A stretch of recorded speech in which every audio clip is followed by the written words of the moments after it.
Assalomu alaykum aka. Xudo xolasa xizmatga keldik shag'allarga, ağa bektikini. Mallarni o'lchaymiz xudo xolasa. Birinchisi bosh qo'yibdi. 419 kilo bu. 530-540 kilo qo'ydi. Yes, ko'ramiz hozir xudo xolasa. Gaz ber. Qarasam? Tekrar. Bo'ldi. To'xta. Boş qo'yibdi. 511 kilo keldi bu.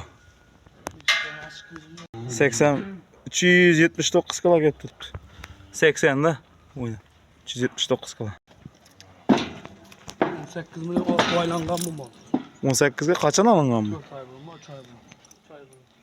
3 oy burun 18 millionga olingan mal. 441 kilo.